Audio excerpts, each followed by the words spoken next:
Verdona Crone. Lillian is a consultant at Euromonitor International. She's an experienced researcher on both quantitative and qualitative research methodologies. She's also, importantly for today, the co-author of the study Euromonitor is launching. Lillian, thanks for joining us and for launching the study with us today. Hi, everyone. Thanks. I'm very humbled to be among such good company today. And it will be a pleasure to comment on that study and bring a little bit more light into the illicit spirits trade in 2020, how it's been behaving. Thank so you. I hope to help. Thank you. Thank you. I think you will. The reminder for participants joining via Zoom, you can submit questions using the Q&A function at the bottom of the screen. If you're watching via another platform, you can also tweet your questions using the hashtag ACTrade, and also use that hashtag to tweet your some of the comments being made by some of the speakers today. Jeff, I'm going to start off with you. You look at illicit trade broadly from a global perspective. Also, your organization Trasset was born out of the need for greater private sector efforts to work in tandem with with government to combat illicit trade. So, from your perspective, Jeff, I'd like to start with a scene setter. What is illicit trade? What are the implications? What does illicit trade mean for Latin America and the Caribbean? Well, to answer the question in just a couple of words first, it means a lot of lost opportunity. And I think that's really what we're going to kind of reveal here today. And hopefully we can get, to the point of taking a look at the report that's being launched and some of the policy solutions that might be, inside that report. And, so to start with, it makes sense to look at really what's the situation, what are some of the drivers?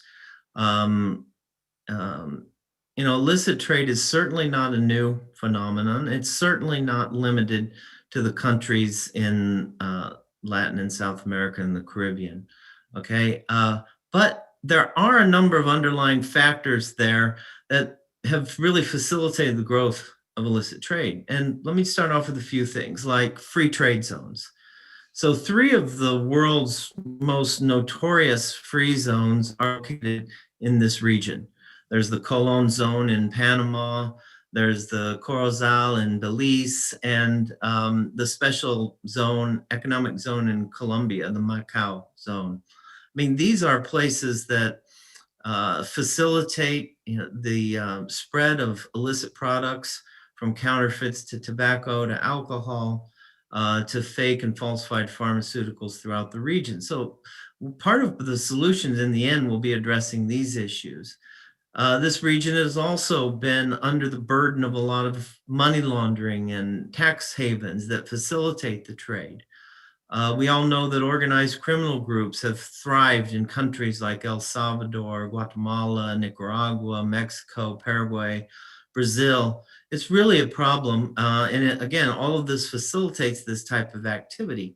There's a couple of places like, say, for example, the tri-border area in Argentina and Brazil and Paraguay that facilitates the trade of all kinds of products, from country to country. So there's a lot I think there's a lot of low-hanging fruit in many ways for us to deal with in solving the problem in the region. And I think the study we're going to talk about today is primarily about the growth of illicit trade in alcohol. But, just to give our viewers a little bit of a sense of what's going on in the larger context, it's not just about alcohol, but it's about tobacco. In some cases, 20 to 30% of markets are illicit. I think in El Salvador, that number is as much as 45%. Counterfeiting is pervasive everywhere. I think one of the world's biggest open markets is actually in Buenos Aires, the Lazada market. There's a major problem with falsified and substandard medicines throughout the region. Especially, it seems that the problem is most acute where good medicines are needed the most. I know that our colleagues at Interpol have conducted a number of raids in that region. I know it's top of issue for organizations like Ameripol. Thank you, so Jeff. So there's So you identified a lot of some of the drivers, the free zones where illicit trade thrives, money laundering, the tri-border area. I've years ago remember actually being up in the tri-border area and seeing it firsthand, right? And the impacts across industries as you're mentioning. Lillian, the Euromonitor launched this study that we're talking about today, specifically on the impact. I want to get back to Jeff to some of your points, but specifically on the impact of COVID-19 and how COVID has impacted, and from this study's perspective, the illicit market of alcohol in the region, which is an important industry to talk about for the sake of the industry, but also for the sake of what that means for other industries and what that means kind of more broadly. But I'd like to start off, Lillian, what are some of the main takeaways? I'm sure everyone after this event is going to go ahead and download and read the publication. For some people who decide not to, what are some of the main takeaways of this? Okay, thanks, Jason. Just following just a little bit, we know that illicit trade is something that's very continuous and very pervasive in Latin America, as Jeff has mentioned. So it's key to really monitor illicit trade, to understand how it evolves and which are the practices that are gaining best results to fight the damage that this behavior generates. But coming into this study that we just launched, we developed a forecast study to assess the impact of COVID-19 on illicit spirits, more specifically considering the data for 2020 and some drivers. And what we see is an average increase forecast for 2020 of 9.7% of illicit spirits consumption on the 6 countries that we covered, which are Brazil, Colombia, Dominican Republic, Mexico, Panama, and Peru. So summing up the volume of illicit spirits in those countries in 2020, just to give you an idea, this reaches up to 300 million liters of pure alcohol, which is about 750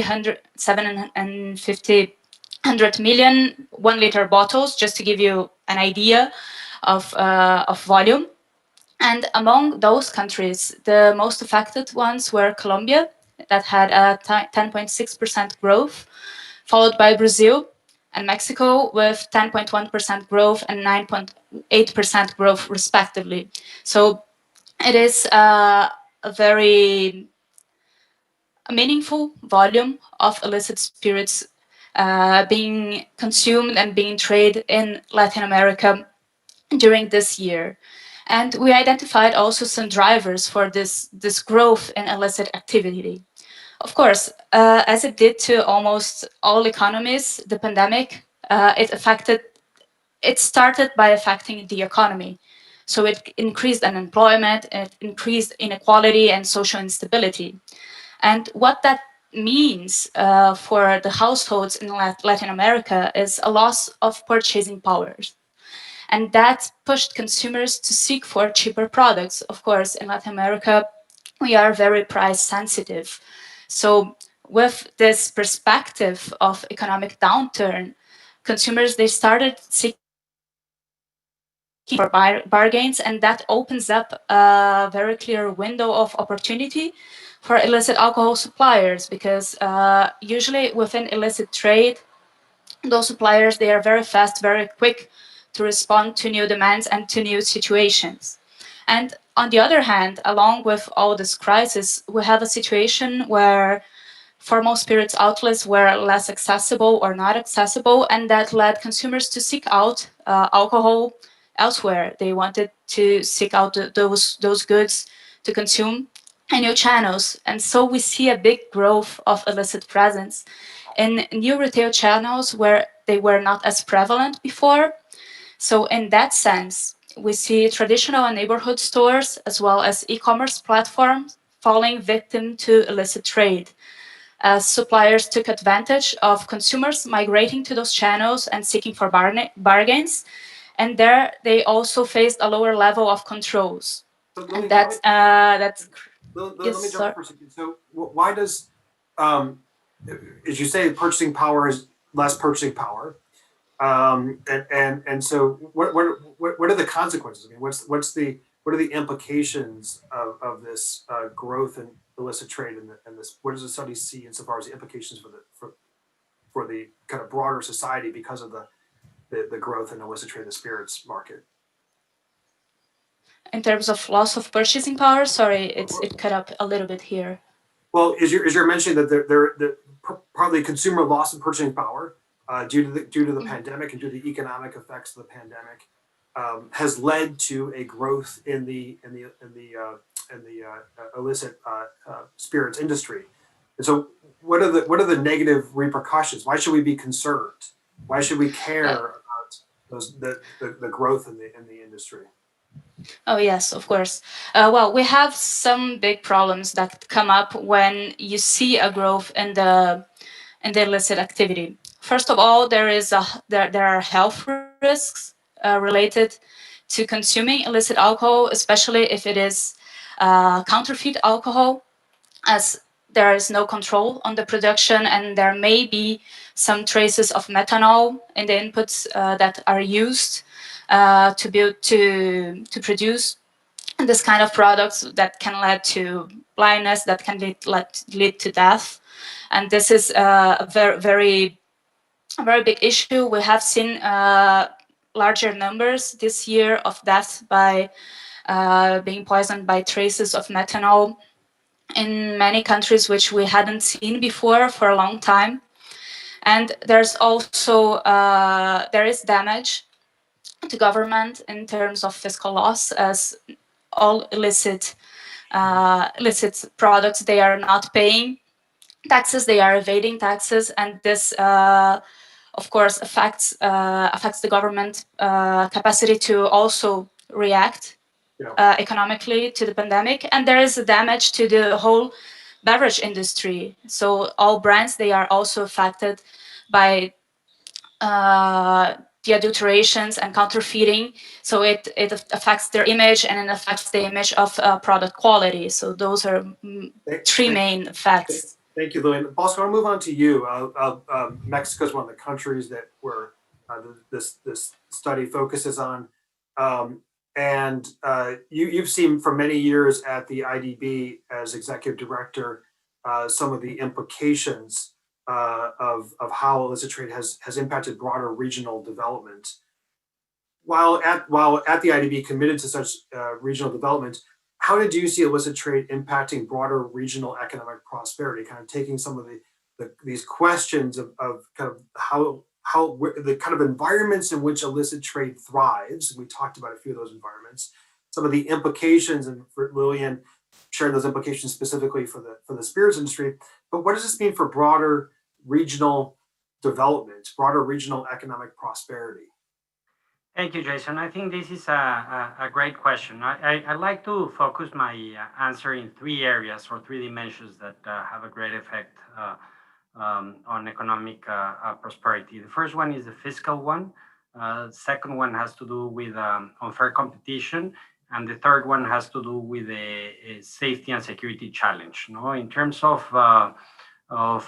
fiscal revenue, obviously illicit trade has a negative impact in terms of tax collected, reducing the government capabilities to provide public services in order to enhance prosperity. So it has a direct impact on that.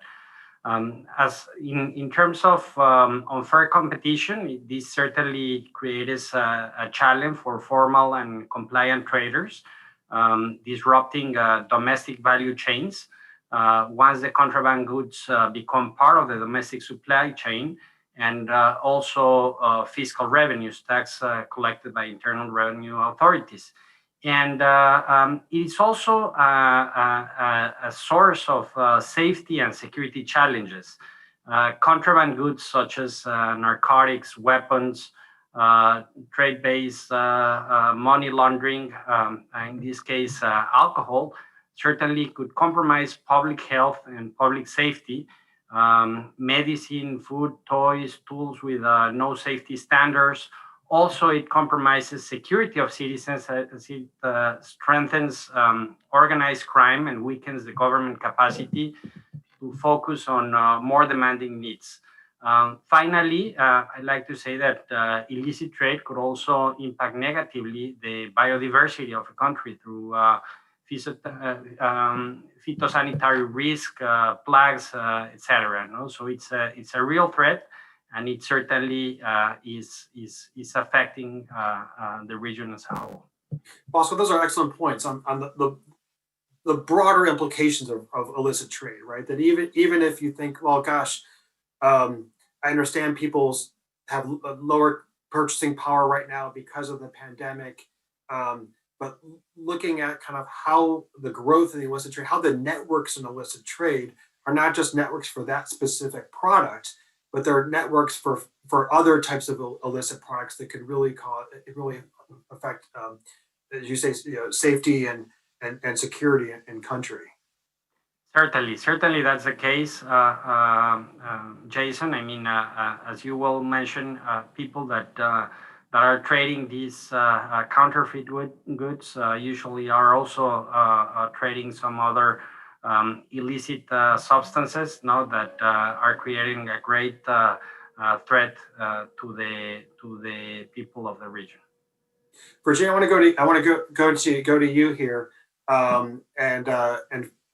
first off, I wish I was in Uruguay as well, as we're approaching winter time here in Washington. You have a lot of expertise on these subjects, as I mentioned from the outset, especially anti-piracy and contraband. And I'd like to get your perspective on also kind of the reputational risks for companies, as people, frankly, knowingly or unknowingly are buying fake or counterfeit products. It's really important that when we look at the illicit market, the end user, the consumer, doesn't always know that they are purchasing the real product or a knockoff product. As a lawyer with expertise in intellectual property and licensing and patents, what are you seeing in terms of an uptick in illicit trade during the pandemic specifically? Okay, yes, thank you. Well, I have two words to say as a consequence of the pandemic, and it's the online market. Latin America online market was something that was growing, but not all the people, and I am including, we were very used to work with the online marketing. We were more traditional. So we are still, and also not all the countries have very good communications, very good way or software, developed software. So the online market was developed, but not something like this. After the pandemic, the e-commerce sales increased from 70% to 150%, from only young people to all the people, because the old people need to be at home. Probably they never use even a social network, and now they have to do it. So the two words as a consequence are the online market. And of course, with the online market, counterfeit came. We have found a lot of new kind of counterfeit products. You know that probably 90% of the counterfeit product that we were finding in Latin America, 90% I can say was apparel, shoes, tennis shoes, hats, etc. However, now during the pandemic, we are finding counterfeit toothbrushes, cellular, all the complements for the phones, the cellular phones, and all the compatible accessories, computers, medicine, vitamins. Incredible the quantity of counterfeit or infringed vitamins we are finding here. And of course, COVID equipment, right? From the equipment, from the mask, yeah. And all these kind of things bearing all the trademarks. Another thing that we can realize as an IP attorney is that we are not only finding counterfeit products. When I say counterfeit, I mean fake. The very simple counterfeit product that you can see the picture or you can read the comments and you immediately know that it's counterfeit. Not. This is not the type of counterfeit that we are finding now on the online. It's worse, right? Because they are infringing copyrights. What does it mean? That they are using pictures or catalogs or images from the real web pages, and then the consumer receives a counterfeit product. Another thing that we are finding is And the consumer probably doesn't know it. Of course. Yeah. And it's a problem, not only for the consumer, but also for the platforms. You know that the number one platform in Latin America is Mercado Libre. Mm-hmm. They have a program in order to help with the intellectual property matters. But nowadays and during the COVID, Facebook and the marketplace of Facebook, it's growing and it's grow a lot. And intellectual protection is different than Mercado Libre, because Mercado Libre is 100% a seller. However, Facebook is a social media that they have the marketplace that they are also selling. So the control in the marketplace is not the same that Mercado Libre is doing. So what we are finding is also trade dress. You know that, I don't know if probably you are familiar, the trade dress is the appearance of the product. So it looks similar. However, it doesn't mean that everything is registered, but it's similar and it's not easy to enforce. Because if you go probably to a civil trial or something, okay, you can ask for unfair competition, etc. But in the platforms and in the social media, request a removal or something based on trade dress is not so simple. Mm-hmm. Infringers know it, so this is one of the things. And the last thing that we are finding a lot is phishing. It never happened to us, but I am not talking about South America. I am talking about all Latin America, because this is a Latin American problem. All the companies that they are suffering from phishing, that they are taking the database and they are using their images for the mask, or for not saying that there is one that is very common. It's from a sports company, very, very well known, that they say by WhatsApp that if you send all your information, you are going to receive a mask for COVID. So these are all the new consequences from COVID that it came to stay, right? So it's something that we need to. In Virginia, really, for me in particular, it strikes home the digital nature in which counterfeit trade is increasingly moving, right? Because if it's a storefront, if it's a stall in a market, it's a physical space that can be closed down. But when it's digital, it's so easy. It's often there's like whack-a-mole, the game where you close one aspect and one site and then another one pops up. Yeah. Jeff, I want to go back to you, and then I want to move on to go from diagnosing the problems and then thinking about, well, how could governments respond and how can there be better collaboration between public and private sectors to tackle this issue? But Jeff, I want to ask as well, very important are small and medium-sized enterprises, the engine of growth.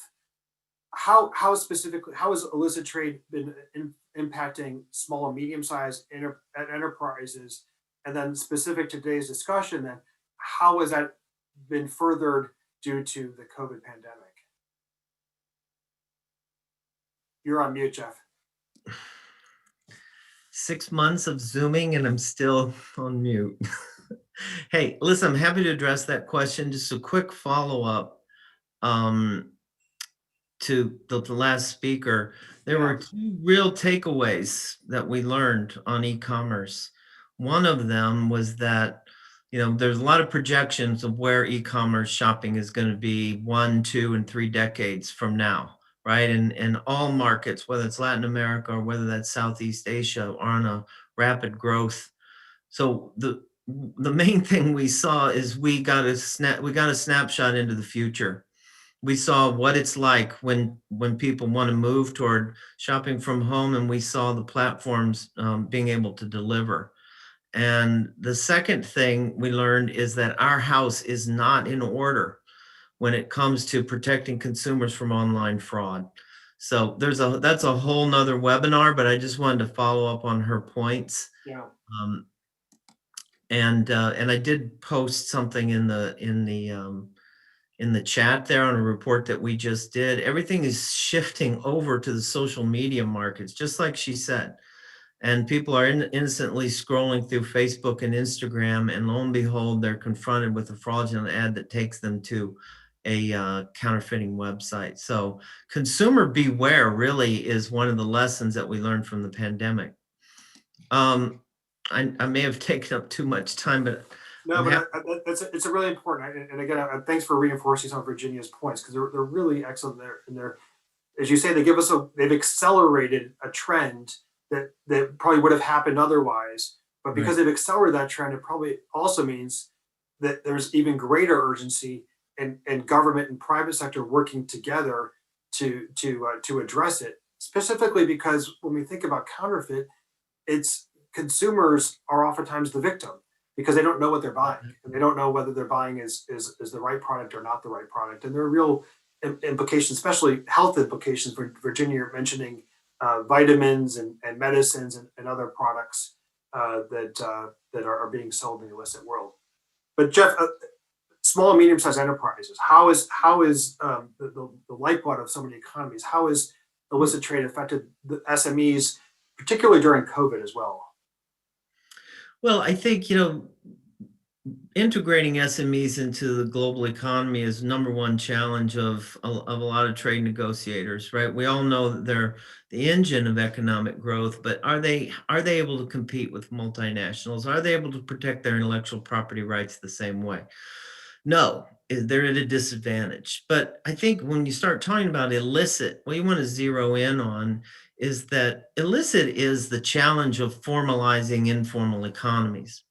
And illicit trade in many ways holds back that formalization process, because when criminals enter the market, offer fake, falsified, substandard, or counterfeit products, that's a form of illegal competition to these small companies that have absolutely no chance in competing, no chance to grow their market, no chance to increase the number of sales, and no chance to eventually, move from the informal to the formal economy.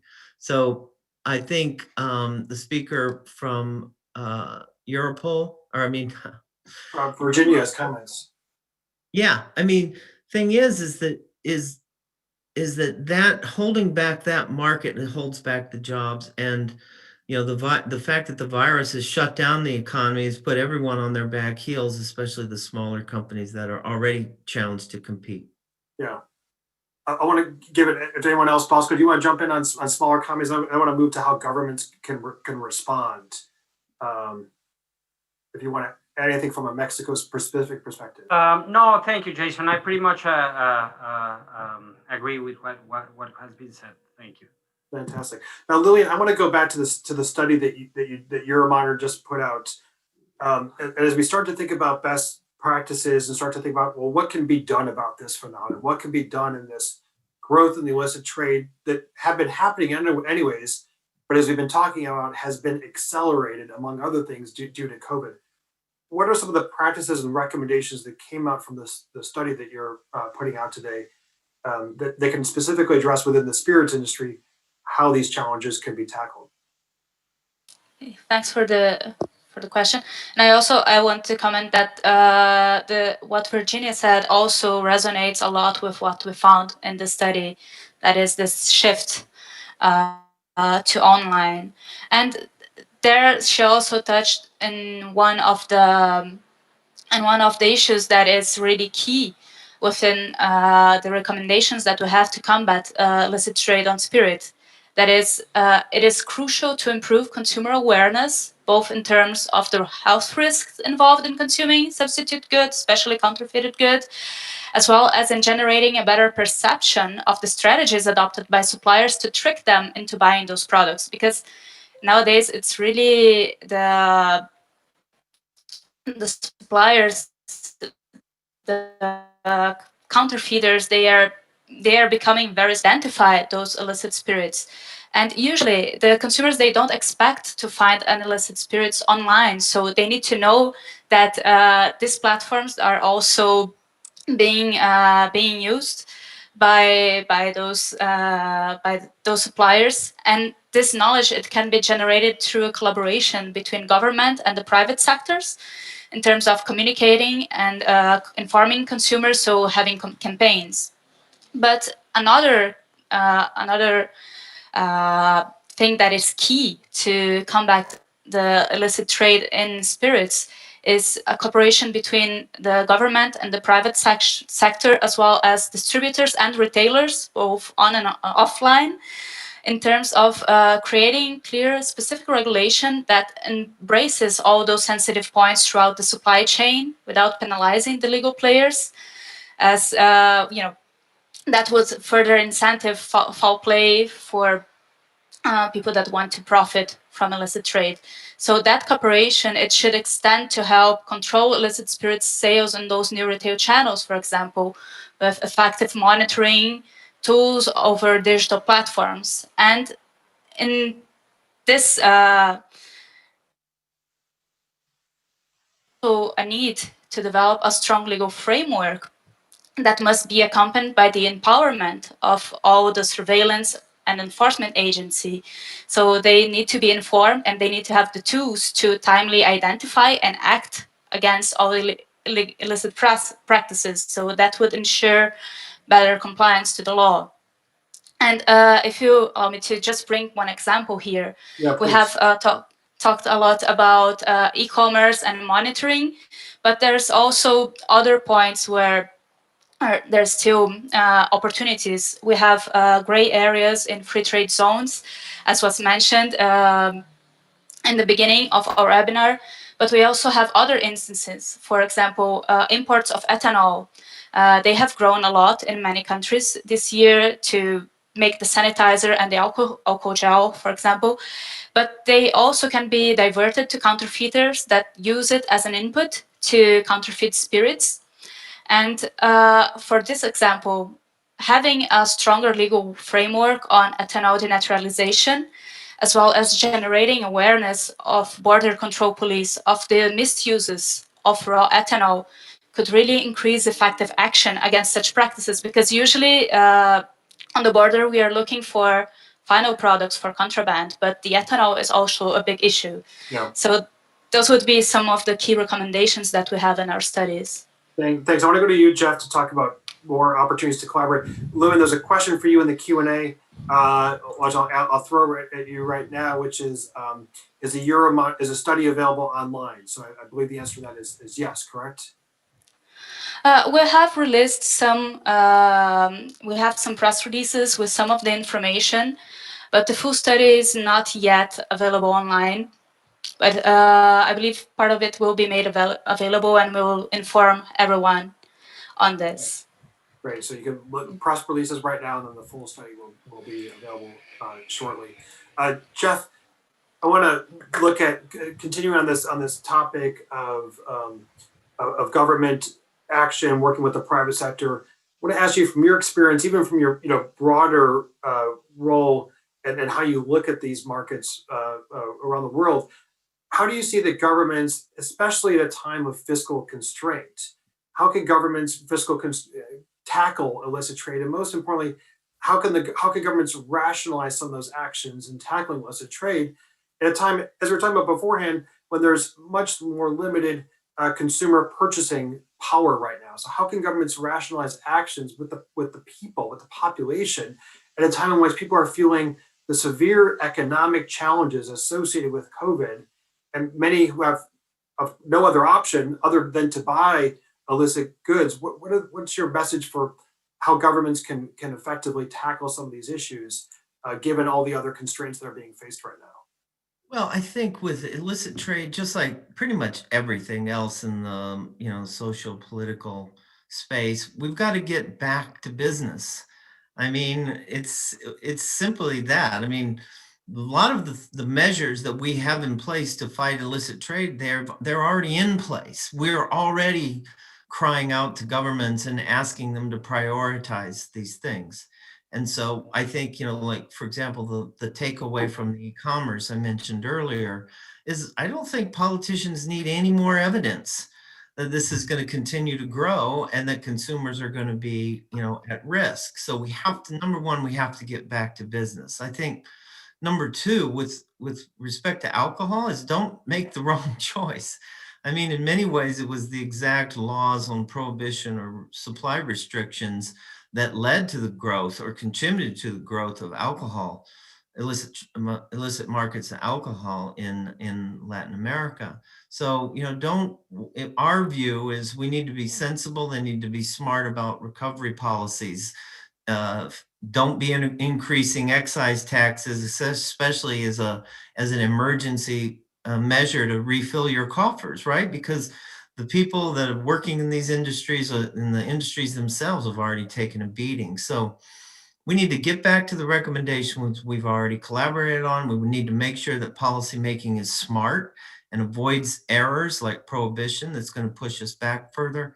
And then we need governments to prioritize and to work with businesses like ours. Costa Rica has an excellent example, the Commission Mixta.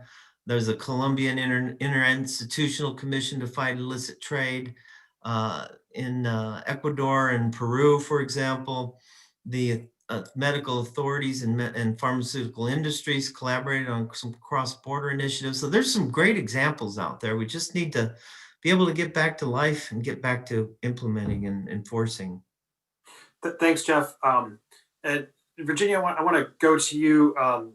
Look at specifically you're heavy involved with the private sector, and look at your thoughts on how the private sector can also collaborate with industry and government to mitigate illicit trade, especially at the moment of all that you outlined before, Virginia, on the heightened illicit trade that we're seeing during COVID. What more can be done, and also what has been shown to be most effective, as you say, also in informing consumers about the risks that are associated with counterfeit products. Again, with the perspective that the economic implications of COVID mean that consumers are left with fewer and fewer choices. So how can governments work to socialize some of the risks of counterfeit products, and also the role that government can play in mitigating some of the illicit trade associated with it? Yes, I think that the relation between public sector and private sector is crucial. Today I told you 2 words after COVID: online market, and now I say you that this relation is crucial. I always say that in the fight against counterfeiting or illicit commerce, it's a triangle, right? So you have the brand owner, you have the custom officers, the police officers, which are in charge or seize and remove the product, but you also have the justice, because you need the 3. If you don't have the brand owner, or if you don't need the custom officer, or if you don't have a good judgment or a prosecutor in charge of the case, it's impossible. So it's crucial, and it's very important to have this interaction. It's not easy. There are some countries, and I can talk about Uruguay, for example, where the public and the private work fantastically well. I have been the president of the Chamber Against Smuggling and Counterfeit.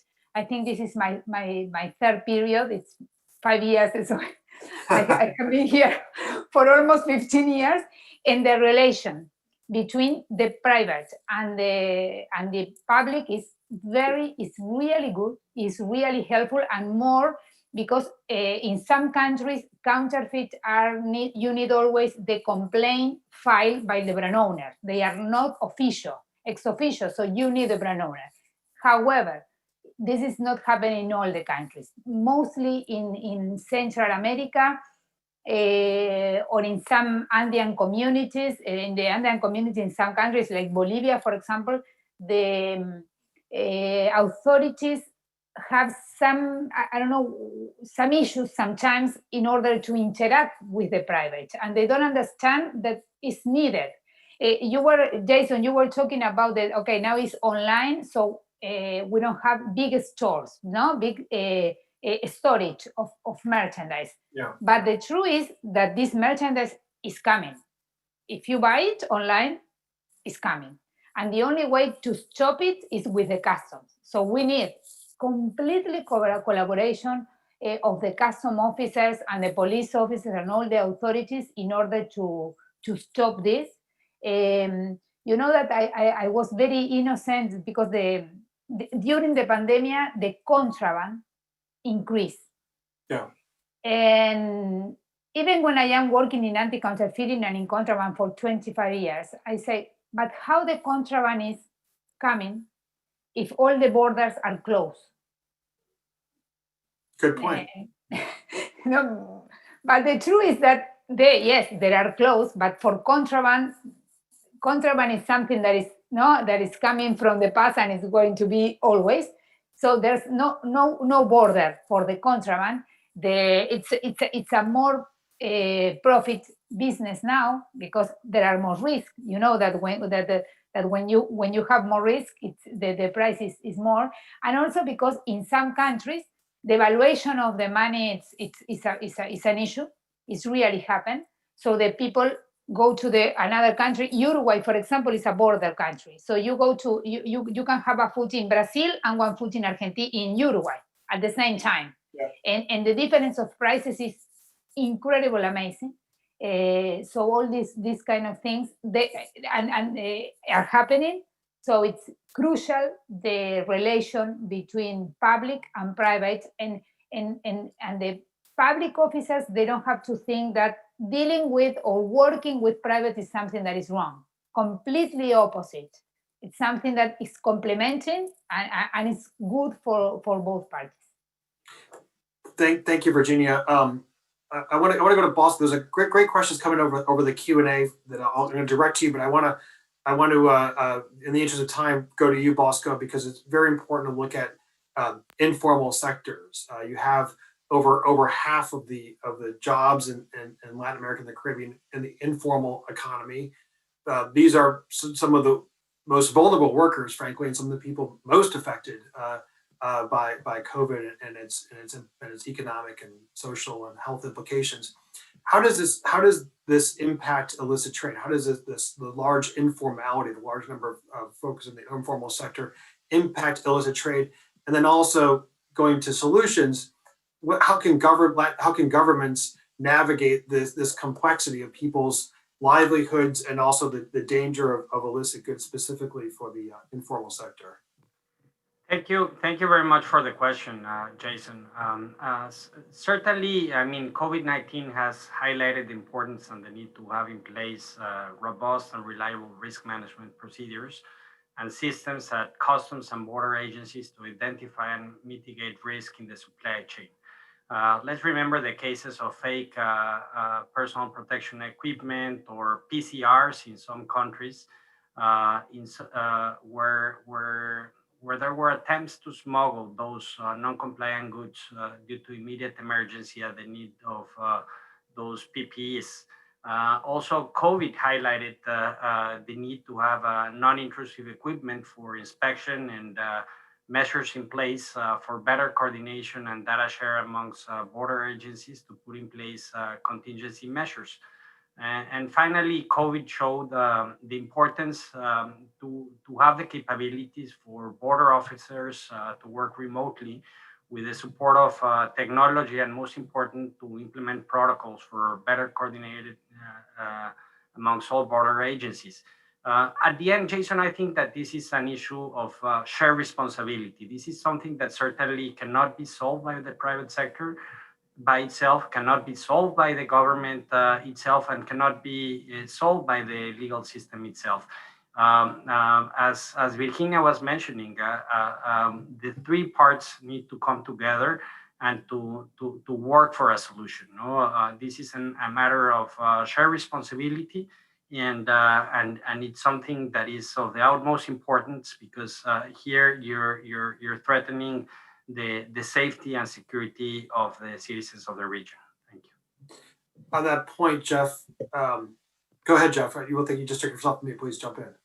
Yeah, just looking at the PPE, the personal protection equipment issue in Europe, I participated in a meeting like this on that subject.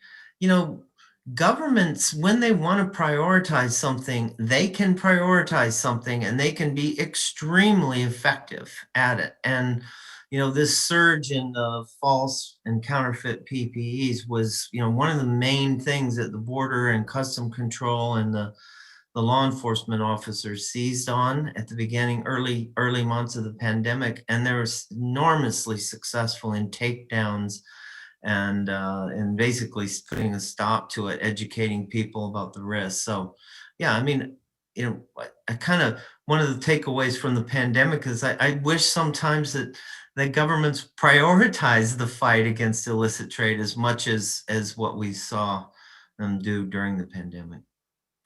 Thanks, Jeff. I want to make sure there's a couple of questions I want to make sure to get to. There's one question that in the chat here about what have you discovered a report on illicit trade happening in Venezuela? And Jeff, you answered in the Q&A on petro smuggling. We've also, the Agent Orange Latin America Center, been doing a lot of work on illicit gold trade and the illicit gold trade that really helps to prop up the Maduro regime, and that illicit gold trade is very hard to detect because of the way in which gold is sold on international markets, and a number of other drug trafficking out of Venezuela, a whole host of other types of illicit trade that's keeping the Maduro regime afloat.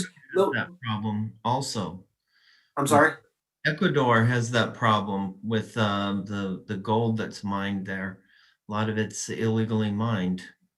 And even worse, that starts to bleed over to some other issues that we're trying to get to this tension of governments, which is using forced labor, to illegally harvest, whether it's fish, as Virginia mentioned, or whether it's rare woods from Brazilian rainforests or Costa Rican rainforests, or whether it's the minerals or petroleum.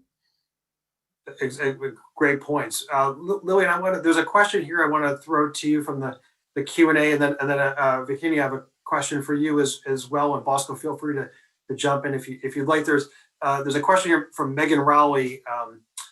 Mentions that one of the temporary policies Panama has taken to respond to the pandemic is capping the number of alcoholic beverages consumers can buy per purchase to counter the effects of alcoholism and domestic violence while citizens are in lockdown. And Megan Rowley is asking if the panels have seen this or similar policies contributing to illicit alcohol sales. And if so, what policies can the Panamanian government take to counter this growth while also mitigating effects of domestic violence? Hey, happy to answer that. We've seen in some countries what we see is that the lack of access to alcohol usually makes people really search for alternative or informal sources of alcohol. So be it by going to online traders or buying it like under the blanket from neighborhood stores. So this is something that we have seen wherever the access to formal and legal alcohol was shut, right? So this is the first part of the question. The second part on how can governments really fight domestic violence while not, by taking measures others than the limitation on alcohol. This is a tough one to answer. It comes with medium and long-term work of informing the citizens and also generating a society that is less prone to domestic violence as well.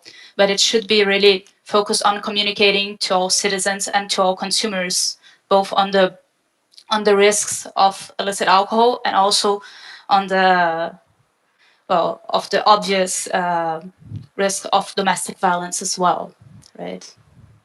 Thank you, Lillian. Virginia, I have a very timely question for you. In the last few weeks, we have seen a lot of expectations of possibility of forthcoming COVID-19 vaccine, or actually vaccines.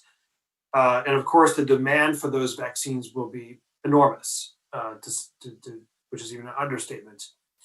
Are you concerned, or are we facing the potential of counterfeit or contraband versions of a COVID vaccine?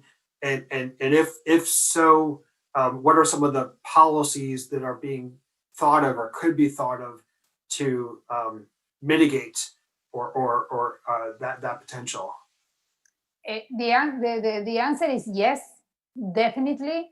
And what we have to do, you know that during the pandemic, and I think maybe Bosco can help me, in terms of trademarks, I heard that in the trademark office in Mexico, they file a lot of COVID trademarks. No, COVID, the COVID term as a trademark. No, it's people who go and file pandemia or coronavirus, no, as a trademark.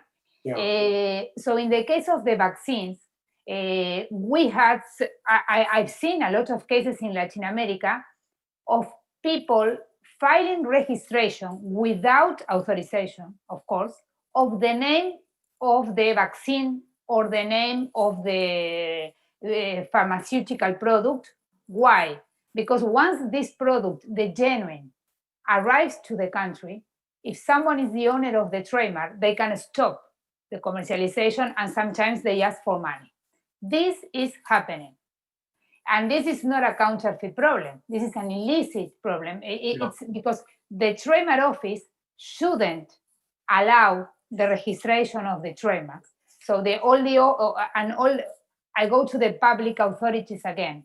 I know that for the public authorities, this is a very difficult situation because they have a code of conduct, they have a law that they have to follow.